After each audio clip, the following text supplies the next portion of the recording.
Bonjour Louise. Bonjour. Lors de ta précédente vidéo, tu nous as fait partager ton expérience vécue dans le coma suite à un AVC et ta rencontre avec Saint Padre Pio. Oui, je pense maintenant qu'il est essentiel que je vous présente l'évolution des événements qui m'ont mené à recevoir ces messages et ces enseignements. Avant cela, je dois aborder ma guérison à Montechiari, ce qui me permettra de débuter les enseignements dans la prochaine vidéo. Je n'étais pas présente, mais effectivement, à ton retour de Montechiari, j'ai constaté ta guérison. J'ai vu le résultat. Oui. Donc, je vais vous conter ce moment important de ma vie et qui est bien réel. Le 22 décembre 2018, à 22 heures, je chute dans les escaliers et il ne fait aucun doute que j'ai subi une fracture. Mon fils appelle les pompiers et je suis transportée vers l'hôpital le plus proche de son domicile. Vers minuit, le diagnostic tombe, fracture bimalléolaire avec déplacement et fracture du péroné. Le médecin décide de me poser un plâtre et m'invite à rentrer chez moi, tout en me conseillant de consulter un chirurgien orthopédique de mon choix, précisant qu'il ne s'agit pas d'un problème de compétence des chirurgiens disponibles. Il ne me reste alors qu'à trouver une pharmacie de garde pour acquérir les béquilles. Et je rentre chez moi aux alentours de 18h30. Le 23 décembre, je contacte la clinique de la main et du pied qui me demande de revenir le lendemain. Lundi 24 décembre, lorsque je m'y présente, on m'informe qu'ils ne pratiquent pas d'opération sur les malléoles et que je dois appeler l'hôpital. Ce que je fais, leur réponse est un rendez-vous fixé au jeudi 27 décembre. Je prends donc alors la décision de retourner dans mon département et avec l'aide d'un ami, je suis finalement attendue à la clinique Saint-Georges, à Nice, le mercredi 26 décembre. Cependant, étant sous anticoagulant depuis 30 ans suite à mon AVC, il m'est impossible d'être opérée immédiatement. Il faut donc que j'attende jusqu'au samedi 29 décembre. Je ne regrette pas cette expérience car mon opération a été couronnée de succès et j'adresse mes sincères remerciements au docteur Didier Donte qui, pour moi, a fait un travail d'orfèvre. Puis, pendant 45 jours, je ne peux pas poser le pied par terre. À la fin du mois de février, je commence ma rééducation et en mai, j'ai décidé d'aller en pèlerinage à Montechiari et San Damiano pour le week-end des 11 et 12. Le 11, je me rends au lieu-dit La Fontanelle, lieu d'apparition. Louise, pourquoi avoir choisi ce lieu? Que s'est-il passé là-bas? Alors, lors d'une apparition, la Vierge bénit une source miraculeuse à Fontanelle, appelée la Fontaine de la Grâce. Après cela, la Sainte Vierge montra à sa droite la source que le 17 avril 1966, elle avait déjà touché 2 fois de ses mains et dit « Je souhaite qu'ici, un bassin confortable soit installé pour pouvoir y plonger les malades. » Montrant du côté gauche cette autre partie de la source doit réserver pour boire. Je me dirige donc vers le lieu avec difficulté où se trouve le bassin et j'ai à l'esprit cette phrase prononcée par la Vierge Marie. Je souhaite et répète qu'ici les malades et tous mes enfants doivent venir à la source de la grâce. Je suis enfin arrivée sur place et, comme tous les autres pèlerins, je retrousse le bas de mon pantalon avec l'aide d'une amie car j'ai un peu peur de glisser sur la marche, je me dirige vers le bassin. À ce moment-là, plusieurs personnes remarquent ma jambe gauche qui était mais très, très enflée. Hein. Dès que je mets les pieds dans l'eau, je m'adresse à Marie. Marie, va, guéris-moi mon pied. Ensuite, j'ai fait mes 9 tours en prière. 1 heure plus tard, nous quittons l'endroit et à un moment donné, je me dis, tiens, je ne sens plus mon pied. En arrivant à San Damiano, dès que je sors du bus, je regarde mon pied et il est redevenu normal. Les autres pèlerins sont surpris et constatent la même chose que moi. Le lendemain matin, vers 7 heures, des pèlerins frappent à la porte de ma chambre pour vérifier si cela était bien réel. Le lundi, lorsque je me rends chez le kinésithérapeute, j'entre dans la salle où se trouvent des patients et des kinésithérapeutes avec une attitude joyeuse, en dansant et en sautant. Leurs réactions sont instantanées. Un tel changement en 48 heures laisse tout le monde sans voix. Je possède un certificat médical attestant de ma guérison et je n'ai pas renouvelé mes séances de rééducation. Merci Louise pour ce fait qui est quand même assez impressionnant. Et maintenant, est-ce que tu peux nous dire comment tout a commencé? Oui, bien sûr. Mais avant, je dois vous dire que ce pied ne m'a jamais, mais jamais fait souffrir. Alors oui, maintenant, je vais vous dire comment tout a commencé. Comme je le dis souvent, je suis née avec. Cela a commencé le jour de ma naissance.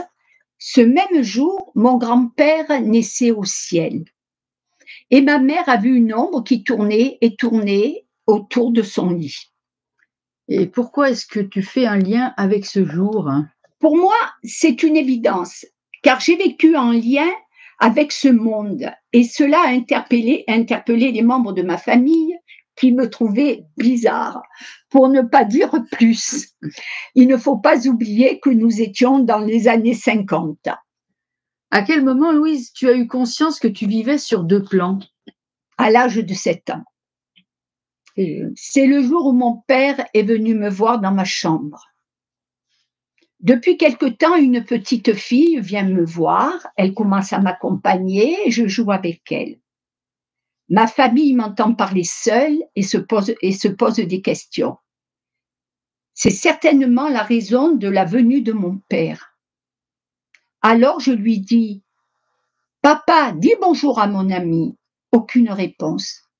Je lui redis, « Dis bonjour à mon ami. » Quel ami? Mon ami, regarde, elle est là, elle a une jolie robe rouge. Et se tournant vers ma mère, il lui dit, elle m'inquiète cette petite.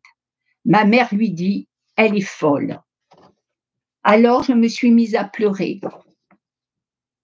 Et j'ai senti des bras qui m'enlaçaient et une voix douce qui me disait, ils ne comprennent pas. Tu es seule à me voir. Je suis invisible à leurs yeux. Ne crains rien. D'autres viendront après moi. Toi, tu peux nous voir. C'est donc à ce moment-là que tu as compris qu'un autre monde existait. Oui, en effet. J'étais toujours en lien avec l'autre monde. Tu me dis toujours que tu sais quand tes rencontres sont des entités. Oui. Est-ce que tu peux me raconter ou nous raconter l'événement qui t'a permis de faire cette constatation? Oui. Cet événement remonte au début des années 60.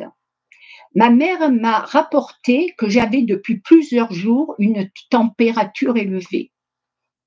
Un soir, dont je me souviens parfaitement, elle est venue me chercher dans ma chambre et m'a conduite dans le séjour, où elle m'a demandé de prendre place dans un fauteuil afin de regarder un film diffusé à la télévision de Sainte Thérèse de l'Enfant Jésus. À un moment donné, alors que je pleurais, ma mère s'est approchée de moi par derrière et a posé ses mains sur mes épaules. Plus tard, elle m'a confié avoir demandé à Sainte Thérèse que mes larmes fassent passer la température. Et voici ce qui s'est produit et que je n'ai jamais oublié. Tout demeure gravé dans ma mémoire. Dans la nuit, j'ai été réveillée par Sainte Thérèse, qui m'a invitée à la suivre.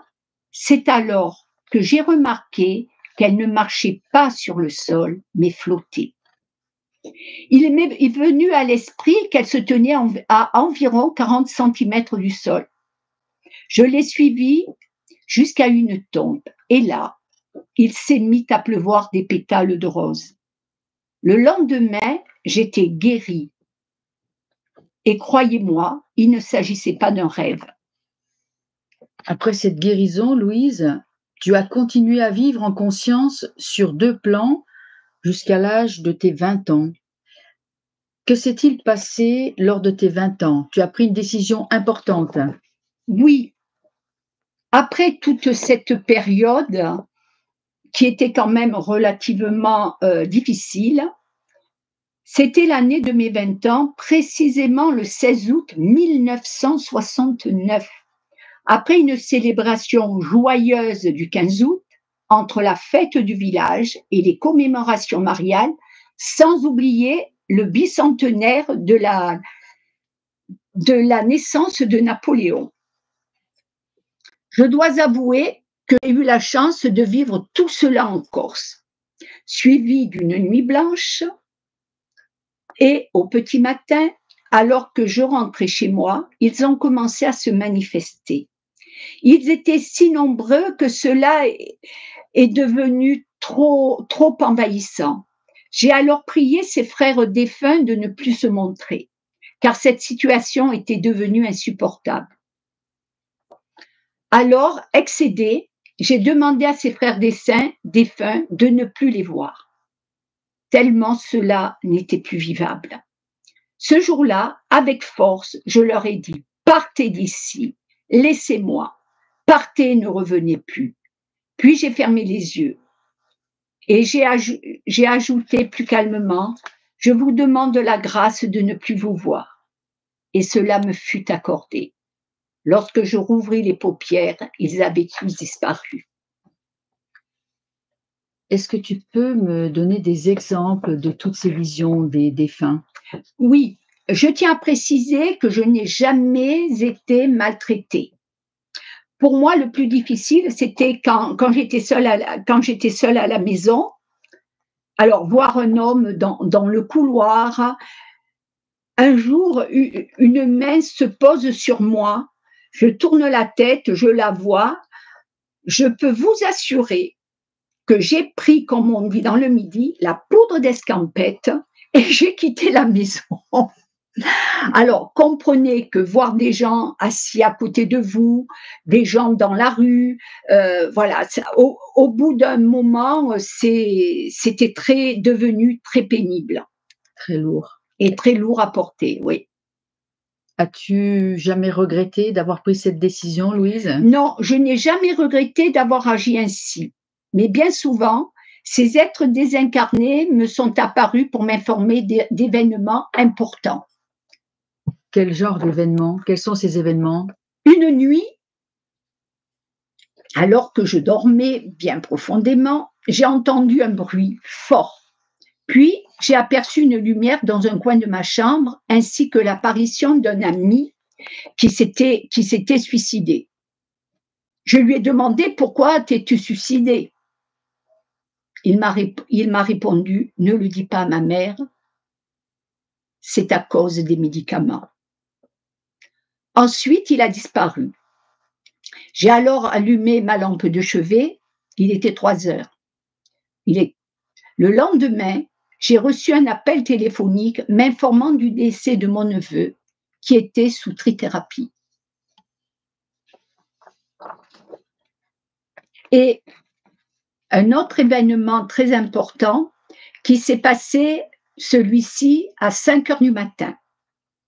J'ai été réveillée par une amie décédée. Elle me secouait en criant « Lou, Lou, réveille-toi ». Quand j'ai ouvert les yeux, elle m'a dit « Va voir les enfants, va voir les enfants ». Je me suis levée et j'ai appelé les grands-parents qui étaient avec eux. Tout s'est bien terminé. Je ne peux pas en dire plus. Je crois que tu tiens quand même à nous faire part de ton sentiment sur les défunts. Oui. Cependant, même s'il est très délicat de s'exprimer sur la question des rapports avec les défunts, je ne peux résister à l'envie de vous dire en toute bonne foi, les vivants, ce sont eux. Ils nous voient et nous entourent, délivrés du fardeau de leur corps, tout en demeurant invisibles à nos yeux, sauf pour ce rare parmi nous à être branchés sur le surnaturel. Je pense vraiment, Louise, que ta vie est riche d'enseignements, d'événements. Tu ne t'ennuies pas. Pas du tout, non, je ne m'ennuie pas. Oui, mais là, c'est juste pour vous faire comprendre le chemin qui est le mien et comment tout a commencé. Avant de recevoir ces enseignements et ces messages, il y a eu un premier contact le 16 juillet 2008. C'est là que j'ai renoué avec mon passé. De nombreux événements ont jalonné ma vie et ils m'ont conduit sur le chemin qui mène aux messagers de la lumière. Donc, tu nous parles du 16 juillet 2008. Que s'est-il donc passé ce jour-là? Alors, il est 2 heures. Ils m'ont réveillée. On m'a demandé de me lever et d'écrire. Pourquoi? Je ne le sais pas. Et tel un boomerang, tout ce passé que j'ai voulu sciemment effacer me revient à l'esprit. Tous ces souvenirs que je n'osais pas encore ramener à la vie, je les avais enfouis au plus profond de ma mémoire. Une peur s'installe à moi. Des questions affluent à mon esprit. Je me dis, dois-je ouvrir le livre de ma vie? Dois-je relire les premières pages? Après avoir revu le livre de ma vie, ils me disent de me reposer et que tout commence aujourd'hui. Je leur dis merci. Alors on se reverra, je suis prête. Alors il me revient à l'esprit un passage de la Bible. Appelle-moi et je te répondrai. Je t'annoncerai des choses grandes et cachées dont tu ne sais rien. Mais qui dois-je appeler? Moi qui n'ose rien demander. Et pourtant, tu as commencé à recevoir des enseignements. Quand a eu lieu cette rencontre? Un soir du mois d'octobre 2010. Le 10, exactement. Alors que je regardais un film à la télévision, j'entends une voix me dire « La manifestation de Dieu, la manifestation de Dieu ». La voix continuait inlassablement et répétait ce début de phrase. Je me décidai à prendre une feuille et un stylo. Alors la voix se mit à me délivrer un message très long et très personnel. Est-ce que tu peux nous en dire plus sur ce message très long, Oui, mais je ne peux honnêtement que vous livrer certains passages. Donc, je vais vous lire ces extraits. Il y en a 12. Le premier, la manifestation de Dieu a pour but de vous élever et acquérir le salut éternel pour que tous ses enfants puissent revenir à la source originelle. Si vous prenez conscience de l'amour divin, cette compréhension vous amènera, vous, les fils et les filles de Dieu, à prendre conscience que l'amour divin est en vous et que si vous êtes à l'écoute de ce divin qui est en vous, vous apporterez enfin la paix sur terre. Deuxième extrait. Plus vous vibrerez dans cette énergie d'amour, plus vous permettrez à l'homme d'avancer sur le chemin de l'éternel salut qui vous mènera à l'ère messianique, celle de la paix et de l'amour, plus de haine. de discorde, de guerre, seulement de l'amour, de la tolérance. Imaginez un seul instant ce paradis qui, un jour, verra le jour sur cette terre. Commencez, mes enfants, posez ces pierres qui fermeront la porte à toute cette souffrance, afin que l'humanité vive enfin dans un monde de paix et d'amour. Troisième extrait. Devant les difficultés de la vie, ne perdez pas la foi. Elle seule est votre salut. Celui dont la foi est véritable écartera de son chemin tous les obstacles. Surtout, ne doutez pas de Dieu. Abandonnez-vous entièrement à lui. Faites-lui confiance. Soyez désintéressés. Agissez par amour et les portes s'ouvriront et une énergie nouvelle vous habitera. Alors vous distribuerez tout cet amour à toute sa création. Quatrième extrait. Vous devez prendre conscience tous les jours de vos comportements et les changer. Je suis un avec vous. Nous sommes un dans l'amour. Jésus-Christ est le berger du peuple de Dieu. Cinquième extrait. L'arme secrète est l'amour et l'humilité. L'arme la plus puissante est l'épée de lumière et d'amour qui se trouve en chacun de nous. Sixième extrait. Les temps sont durs, ils se déchaînent pour le dernier combat. Septième extrait. Que l'amour soit ton arme, que l'humilité soit ta force, que ta force soit ta délivrance. Huitième extrait. Tu ne jugeras pas, tu ne mentiras pas, tu observeras les règles. Neuvième extrait. N'oublie pas, l'amour seul peut vaincre. Sachez, dixième extrait, sachez que vous avez votre libre arbitre, utilisez-le pour vos choix. Onzième extrait. Dieu ne vous abandonne jamais. Il y aura toujours quelqu'un qui sera là pour vous aider à sortir du néant et retrouver la lumière qui mène vers l'Éternel, notre Dieu, de toute l'humanité. Douzième et dernier extrait. L'amour est la force vivante éternelle. Elle seule vaincra le moment venu. Toute la puissance de mon être est dans l'amour. Par lui, tout a été créé et demeurera, car je ne puis laisser les hommes détruire ma création. Merci Louise. Que vous a apporté ce premier contact?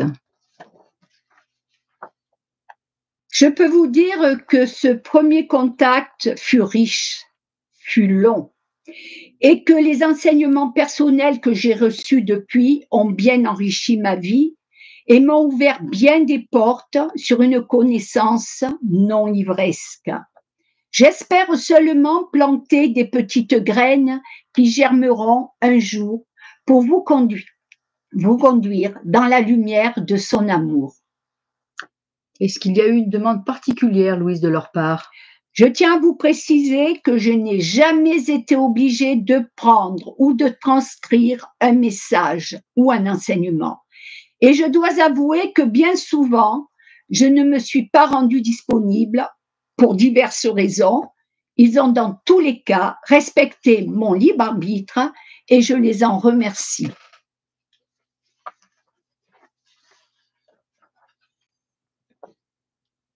Merci à vous tous et toutes pour votre écoute. N'oubliez pas de vous abonner. Je vous souhaite une très bonne reprise puisque nous sommes au mois de septembre. Pour tous ceux qui le désirent, je vous donne rendez-vous au mois d'octobre concernant les enseignements et les messages que j'ai reçus. Eh bien, Louise, nous te remercions beaucoup pour toutes ces informations, pour tout ce partage d'expérience. Et on te donne rendez-vous donc au mois d'octobre et on attend avec impatience. Merci à toi aussi pour toutes ces questions. Merci. Voilà, je te remercie. Au revoir. Au revoir et à bientôt.